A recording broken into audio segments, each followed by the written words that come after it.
হরে কৃষ্ণ, রাধে রাধে, জয় শ্রীকৃষ্ণ। শ্রীনন্দ রাখিল নাম নন্দের নন্দন, যশোদা রাখিল নাম যাদু বাছাধন। হরে কৃষ্ণ, রাধে রাধে।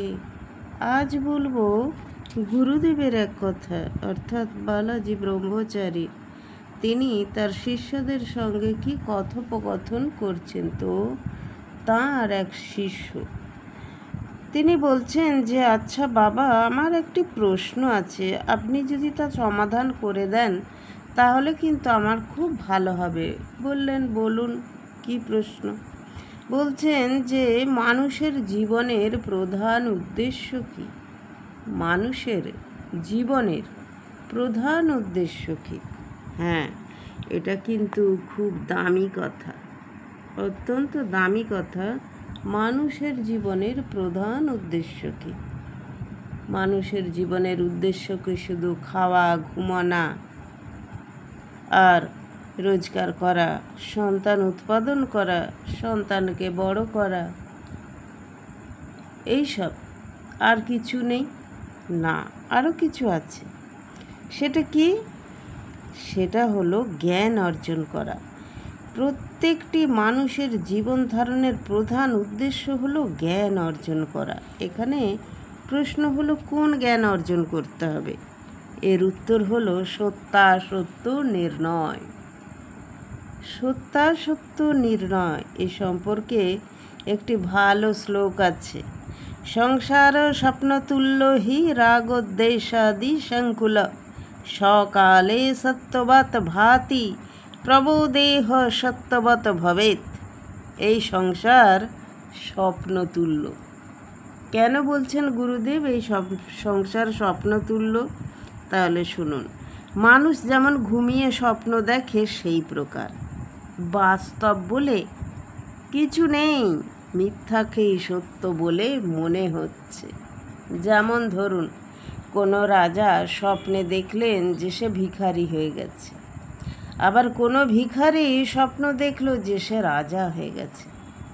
যখন ঘুম ভাঙলো তখন দেখলো যে যার জায়গাতেই আছে। তাহলে সেটা কিন্তু স্বপ্ন যেমন মিথ্যা, এই সংসারও তেমনি মিথ্যা। কিন্তু প্রবোধে অসত্যবৎ ভাতি, অর্থাৎ সকালবেলা নিদ্রা ভঙ্গ হলে তখন বোধ জন্মায় যে আমি ঘুমের ঘোরে এক মিথ্যা স্বপ্ন দেখেছিলাম। ঘুমের ঘোরে, এই স্বপ্নটা আমি ঘুমের ঘোরে দেখেছিলাম এবং এটা মিথ্যা। ঘুম ভাঙার সঙ্গে সঙ্গে স্বপ্ন ছুটে যায়, স্বপ্নের সুখ দুঃখ সব চলে যায়, আমি বাস্তবে ফিরে আসি। কিন্তু এই স্বপ্ন সংসার তো ভাঙে না। কাল রাতে আমি যে স্বপ্ন দেখেছিলাম সেই স্বপ্ন এখন আমি দেখছি না বটে। হ্যাঁ, সেই স্বপ্ন এখন আমি দেখছি না বটে, কিন্তু কাল আমি যেসব বাড়িঘর মানুষ দেখেছি আজকেও সেই সমস্তই তো ঠিক তেমনি দেখতে পাচ্ছি। তাহলে সংসারকে স্বপ্ন বলবো কেমন করে? সেই জন্যেই সংসারকে বলা হয় দীর্ঘ স্বপ্ন। প্রবোদেহ সত্যবৎ ভবেত, একমাত্র প্রবোধে অর্থাৎ জ্ঞান লাভ করলে, সংসারের জ্ঞান লাভ করলে, যতক্ষণ না জ্ঞান লাভ হচ্ছে ততক্ষণ সংসারকে সত্য বলেই মনে হয়। জ্ঞান লাভ হলে দেখবে যাকে তুমি সত্য ভেবেছিলে তা মিথ্যা হয়ে গিয়েছে, অর্থাৎ ওই আপনার স্বপ্নের মতো। তখন তুমি বুঝতে পারবে যে সংসার যতই সত্যই স্বপ্ন তুল্য, দীর্ঘ এক স্বপ্ন মাত্র। জ্ঞান হলে এই স্বপ্ন টুটে যায়। জ্ঞান হলে, জ্ঞানীরা সংসারকে নানাভাবে দেখে থাকেন। যেমন এক, সংসার স্বপ্ন তুল্য, মিথ্যা। 2, সংসার পাগলা গারদ। 3 হচ্ছে সংসার নাট্যশালা। 4 হচ্ছে সংসার জেলখানা। 5 হচ্ছে সংসার হলো বাজার। এবং এর প্রত্যেকটা কথার কিন্তু সত্যতা আছে। যদি আপনারা পুরোটা শোনেন তাহলে কিন্তু বুঝতে পারবেন সংসার পাগলা গারদ কেন। দেখো, সংসারী মানুষের কাণ্ড কারখানা। সংসারী মানুষের কাণ্ড কারখানা কীরকম? কখনো পাগলের মতো হাসছে, কখনো পাগলের মতো গান করছে, পর মুহূর্তে কারোর সঙ্গে ঝগড়া মারামারি শুরু করে দিল, কারোর খুব আনন্দ হয়েছে, সেই আনন্দের আতিশয্যে একেবারে নৃত্য শুরু করে দিল। আবার হঠাৎ শুনল যে কারোর কোনো আপনজন মারা গেছে, তখন হাত পা ছড়িয়ে কাঁদতে শুরু করে দিল।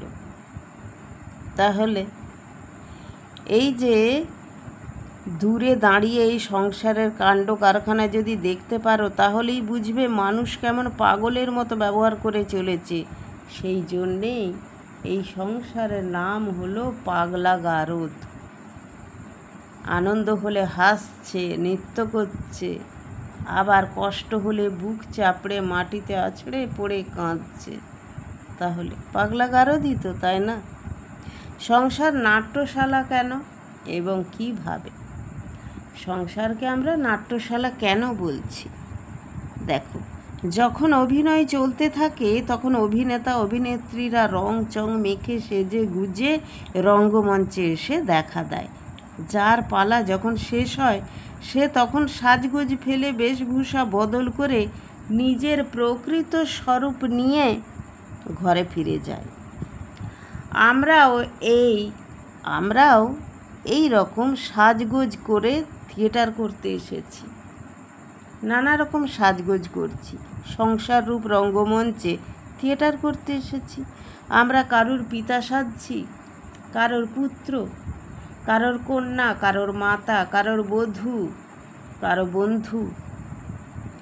এইভাবে আমরা সেজে আমরা সংসার করছি। তারপর যার যখন ডাক পড়বে, পালা শেষ হয়ে যাবে, তখন কি করবে?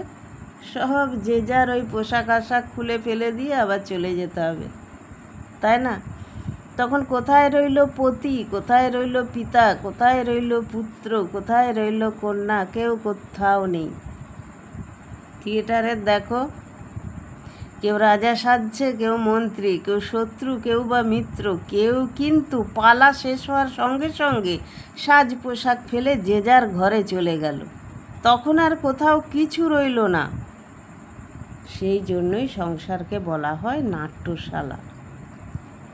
থিয়েটার, সিনেমা, নাটক, যাই হোক, যাত্রাপালা, যাই হোক না কেন, তো সেটা যখনই শেষ হয়ে যায় যে যার তখন সেই রাজার পোশাক ছেড়ে তার নিজের জামা প্যান্ট পরে নিল, রানীর পোশাক ছেড়ে দিয়ে সে চুড়িদার কুর্তি যাই হোক পরে নিয়ে তার বাস ট্রেন ধরে তার নিজের গন্তব্যস্থলে চলে গেল।